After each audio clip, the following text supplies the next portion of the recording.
Welcome to Canine Nose Time, the podcast celebrating scent detection for fun. Join us for insights into building a connection in your team, tips for competency and success in competition, and to keep up to date with recent and upcoming scent work events here in New South Wales and around Australia.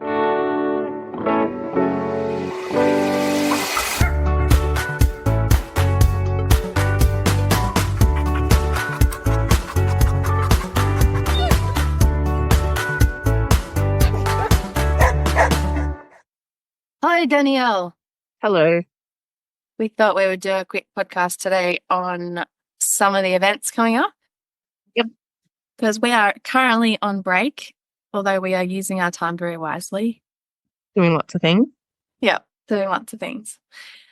Well, first, I guess the closest Canine Nose Time hosted event.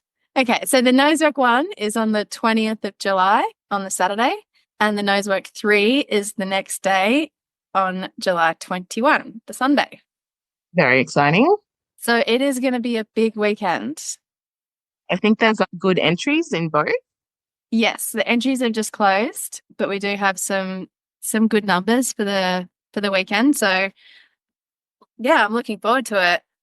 And while we're hosting, like Canine Nose Time is hosting, but we're also running dogs. Yeah. Which means we should probably say that we do need quite a few more volunteers. Yeah. Yeah. So if you are interested in volunteering, you can contact me, Lexia, at hello@canonostime.com.au. You don't have to be a member of ACSW to volunteer. You can just let me know and I'll add you to the volunteer roster. And it's a really good way. First of all, you get to watch lots of dogs running the same runs, all 4 elements, or depending on what elements you're in, because some of them are run simultaneously. But yeah, it's a really good experience to volunteer, and we give you lunch and A very delicious lunch. usually, hopefully. So yeah, please reach out, contact me, or if you are a member of ACSW, you can go onto the web portal and sign up on there. Okay, so the Nosework 1 on the Saturday.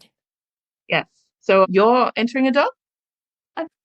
Yes, I am entering a dog. I'm going to enter Ranger, and I believe you are going to enter Buddy. I might be running Buddy, who is not my dog, who is not your dog, but he is your mum's dog. He's the little oodle thing. It'll be fun. It'll be fun to run him. Yeah, he's a lot of fun, and he's still fairly new. Like I know he's been coming to class for a long time, but he's that dog that only does nose work at class because that's the only opportunity he gets. But he loves it and he has a lot of fun with it. So yeah. So if this is a person's first ever Nosework 1 and they don't have classes in the lead up because we're on a break, what should they be doing right now? I guess because you're 2 weeks out, it's interesting because, we used to talk about prep for a trial day, and I still hold on to all these, ideas I had when even the old ideas of, don't do any blind searches a couple of weeks before, make sure you're practicing your foundations. And I still think all of that is still really valid even now. And it is difficult for a lot of people to train like that now because there's so many trials. You've got ANKC trials, sort of left, right, and center. But I think it's still really important to make sure you're setting your dog up properly for a day like that. So I think that's what I would be doing. I wouldn't be doing any more blind hides at this point. No.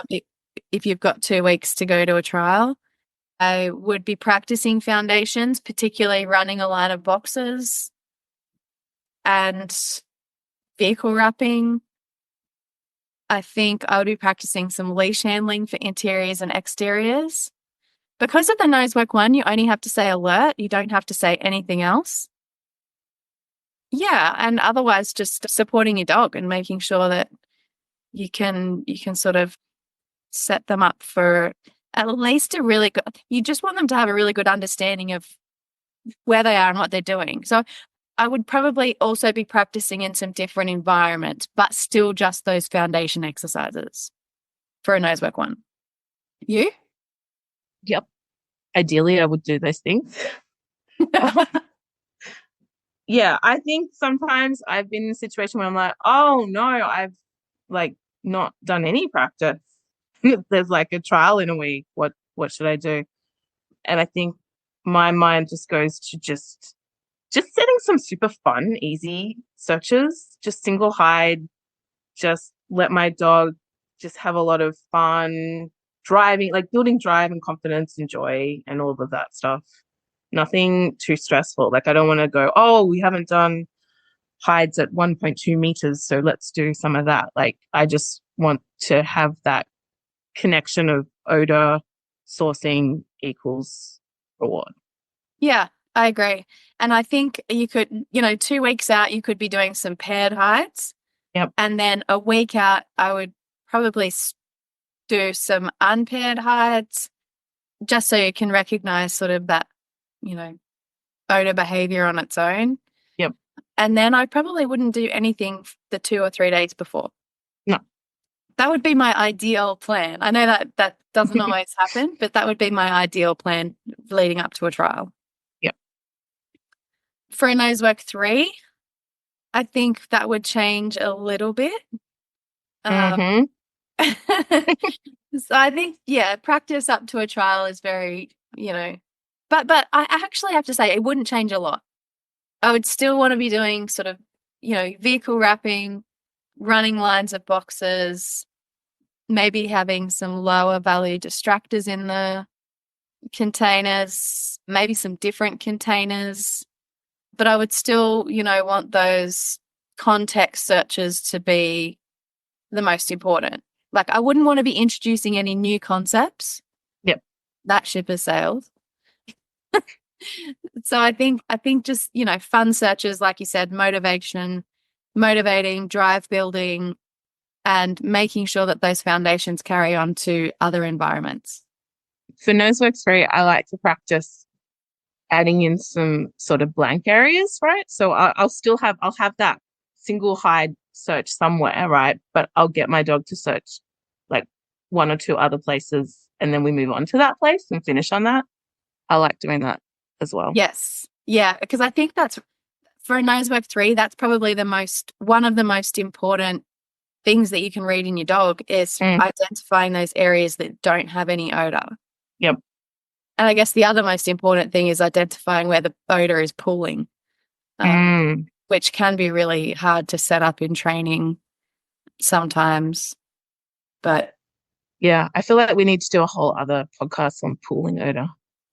I agree. I really think that can, when you're dealing with such volatile odors that move so much and are affected, by sunlight and cold air and doors opening and, that we could, I think that's a good idea because all of those things, you need to know what your dog looks like on that before you even think about entering a Nosework 3. Yeah. And it's something I've had people ask me about specifically how to train their dogs on pooling odor, how to fix dogs that can't work out pooling odor, that sort of thing. And it's harder even when the weather changes and it stops pooling, but it's already over there. There's nothing joining that pool where the odor's pooling back to where the source is. Yeah, absolutely. That's something that, if you find a great way to set that up in training, train it every other week. Yeah. I also definitely wouldn't be practicing like a whole heap of inaccessibles or something like that. No, I like to keep my ratios with inaccessibles, high hides, anything like that. I definitely have in the back of my mind sort of like a 1 to 10. For every one inaccessible, every one high hide I do that the dog actually can't narrow down to where the odor is coming from source, I want to do 9 that are very easily identifiable for the dog. And, it's just in the back of your mind. It's not something that I don't necessarily tick off 9 hides, but, when I'm setting hides, even for class, I'll throw in one sort of where they can either be inaccessible or a higher hide and then balance it out with something that's more achievable. Yeah, definitely. Mm. Okay, so I'm now slightly panicking because I keep forgetting that Rory is entered in the Nosework break. So is Sarah. Oh dear. Hopefully she doesn't forget what nosework is. No. Well, yeah, because Rory is doing something else next week. Should we talk about that? Oh, well, first, just before we talk about that, I Okay, just go, go. wanted to talk about where our classes that are going back. Yes. When are they coming Um, back? yeah, so classes are back for canine nose time the 30th of July. So that's a Tuesday, the first classes go back. Yep. All of the classes are up on the Canine Nose Time website. They're not live yet, so the classes will be sent out to teams next week, and everyone can register if they were registered in a class last term, they can register immediately for their next classes. Then any gaps or new classes will go up on the website publicly the week after. So just keep a lookout in your emails if you're a current student that you'll be getting the opportunity to sign back up to your regular class. And the other thing is we have a whole bunch of new intro classes this term, which is really exciting. Very exciting. And you could, because everybody wants to get into a new intro class, and we just, I don't know, the stars have aligned, and this term we have 4 new intro classes. We got 4 and they're all at different times and days. So hopefully we can, if you want a class, we should have one for you. Yeah. I'll just go through them really quick. There's a Wednesday 2:30 with you, Danielle now. There is a Thursday 8:30 a.m., which I'm going in with my little pup. Is so 8:30 a.m. Yeah, I know that hurts. That's with you as well. Yes. Starts August 1. Then we have a Thursday 5:30 p.m. So that's our only evening class, and that's with Danielle Foster. That starts August 1 as well. And then we have a North Rocks Level 1 Intro to Canine Nosework Saturday 12:45, and that starts the 3rd of August. So there's 4 beginner classes. So hopefully there is something there for everyone that is really excited to join us on the bit of a journey. It's going to be fun. Because nobody, once you're in the class, you're invited back until whenever you need to. So yeah, it should be a lot of fun. Intro classes are always lots of fun. So yeah, okay. So I guess we've got a bit of an announcement. We do. So for those of you who listen, this is very exciting. Yeah, and I mean, this has been in the pipeline for a little while, but next week, all of the Canine Nose Time instructors are actually going to be doing the man trailing instructor course. So we are going to have a whole bunch of fun for the week with our dogs, learning all about man trailing in the hope that we can pass that along to some of our students. Yes, it's something I've been really looking forward to because it's something I've wanted to do for my own dogs. And there haven't been classes available to do this locally. What is man trailing, first of all? If you do not know what man trailing is. That's a really good question. So essentially, it is using whatever abilities the dog has to locate a person. So I guess the way I see it is sort of search and rescue for the pet dog. Yep. But it's definitely not search and rescue. No, we're not teaching search and rescue. But there's going to be a hidden person that your dog has to find. Yes. That's the gist of the game. I think that after next week, we should be able to explain it a lot better. I hope so. But I think it works really well with the canine nose time sort of philosophy and what we're doing with our dogs, because it's not just tracking, it's not just setting, it's whatever skills that the dog can use to, to find the person. Yep. So I think it really fits well under the umbrella of canine nose time, and I'm really excited to be able to sort of help like all of us be able to help get the sport out into New South Wales. It's super exciting. Because Queensland has a few instructors up there already, and they've just finished this week, they've just finished the instructor course up there. Yep.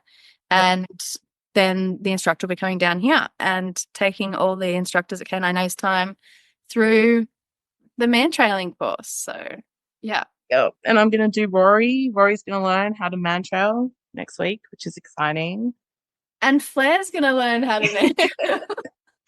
It's cool because I think we have like all different dogs next week. We got big dog. We have very big dogs. Holly's dog. Oh, yeah. Older dogs, puppies, reactive dog. It's gonna be really fun. Yeah, and that's something I was excited about too, because I mean, I'm really careful with Flair when it comes to when we're putting him on odor and everything for canine Nosework. And this is something that he can do, as a younger dog. Yeah. And I think it's a bit gentle for the older dogs too. Like, I think it's going to be really good for the dogs that, I always say that every dog can do Nosework, but this also, I think, there's elements of this sport as well that every dog will be able to do. Yep. Which to me is really exciting because it's not, I really want to make sure my foundations are 100% for Nosework before I put my dog anywhere near odor. But because this is, different odors, I guess, every time they're searching, there's some of the concerns that I have with putting a dog on odor in Nosework, I don't have for man trailing. No. So, yeah, really exciting. I get to do something super fun with the puppy. Yep. Burn some of his energy, maybe. I don't know. And it's fun learning something brand new. I'm excited. Yeah, me too. And even more exciting, super excited to be able to pass this along to, students in time when we get to hold some workshops and stuff. Well, we do need to pass the instructor assessment, so hopefully we all do that. Well, hopefully some of us at least pass. Yeah, let's do that first. Okay. Is there anything else? I think that's it. We've got Nosework 1, Nosework 3, July 20 and 21. We have classes starting end of July, and we have man trailing next week. Yay! All right. Well, let's go prepare for our next couple of busy weeks. Indeed. Thanks.